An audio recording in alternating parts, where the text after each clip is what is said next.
سلام البنات، لاباس عليكم؟ اليوم غادي نوجدو كيك خيزو الشهير. غنحتاجو البيض، السنيده، الزيت، الخيزو، الكركاع، الملحه، سكينجبير والقرفه، الدقيق، وجوج خمارات وواحد الزا.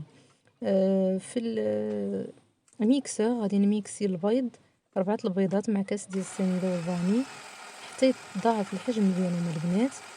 من بعد غنبدا نضيف الزيت بشويه بشويه حتى ينسجم مع العناصر الاخرى. من بعد غنخليه يطحن مزيان وغادي نحطو في البول ديالي. هنا البنات الدقيق غادي نضيف ليه المليحه والسكينجبير والقرفه وجوج خمارات. غادي نضيف خيزو والكركاع على البيض وغادي نحرك العناصر حتى تنسجم، وغادي نبدا نضيف الدقيق بشويه بشويه حتى يعقد ليا الخليط. هنا البنات المقادير غادي تلقاوهم بالتدقيق في صندوق الوصف. هنا البنات درت الكميه الثانيه ديال الدقيق، تنبقى نحرك حتى تنسجم العناصر. هنا خديت البنات مول دائري غلفتو ببابي كويسون ودرت الخليط ديالي فيها البنات ودخلته للفران يطيب. من بعد ما برد الكيك ديالي قسمته على 3 البنات كيف ما كتشوفوا. هنا البنات غادي نوجد الكريمه. هنا خديت السيترو ديال هولالا مع هاد الكريم تشيزي خديته من البيم. غادي نخلطهم البنات كيجيو زوينين بلا ما نضيفو لا سكر لا والو.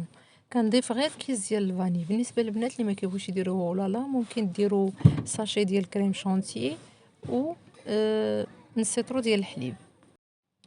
صافي البنات كنضربوا الخليط ديالي تقريبا واحد 5 دقائق وتتكون الكريمه ديالي عاقده البنات. ما نحتاجوش انه نزيدو نضربوها اكثر، ولدرجه اننا واخا نقلبوا يعني البول ديالنا كيبقى الخليط هو هذاك ما كيطيح ما والو. هنا كنعرفوا البنات بان الكريمه ديالنا راها وجدات. هنا البنات غنبداو المونتاج ديال كيكه الجزر. اول حاجه غنبدا بها هي غندير واحد شويه الكريمه باش نفيكسي الطبقه الاولانيه. من بعد غادي نبدا نحط الكريمه ديالي شويه بشويه حتى نقاد السطح ديالها. انا البنات في الزواق درت واحد شويه ديال الزبيب معسل، عسلته مع شويه السنيده والقرفه، وعندي واحد تقريبا جوج الحفنات ديال الكركاع هرمشتهم. كيف ما تشوفوا البنات قاديت الطبقه الاولى حطيت شويه ديال الكركاع وشويه ديال الزبيب معسل، وجبت الطبقه الثانيه حتى هي حطيتها وغنبدا نمونطي فيها كيف ما كتشوفوا على هذا الشكل هذا البنات. غادي نزوقها بالكركاع وبالزبيب معسل وغادي نحط الطبقه الثالثه. كيف ما كتشوفوا البنات الطبقه الثالثه مسطحه مزيان وغنقاد الجناب ديالها وغنبدا نقاد الكريمه ديالي على الجوانب وعلى السطح ديالها باش تجي متساويه.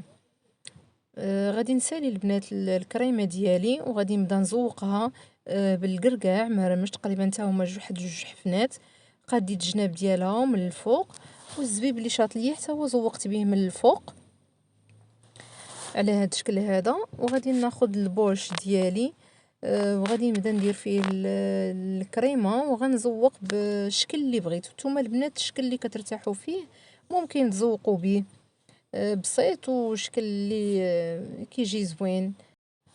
اختاريت البنات نخرجها على شكل سامبل بالبوش كيف ما كتشوفوا.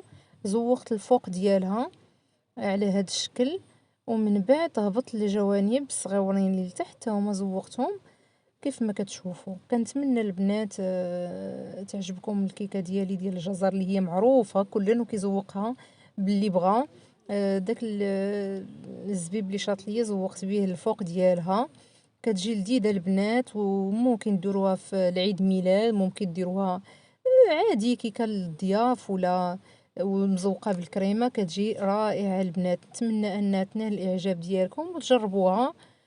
وسنه سعيده عليكم كاملين بالصحه والسلامه والتيسير، ونتلاقاو ان شاء الله في وصفات اخرين وفي كيكات اخرين معروفين نديروهم بالطريقه ديالنا وبابسط ما يكون. هنا البنات قطعت الكيكه ديالي باش تشوفوا كيفاش تيجيو الطبقات ودقتها من طبيعه الحال كتجي غزاله ما نحتاج نشكرها لكم.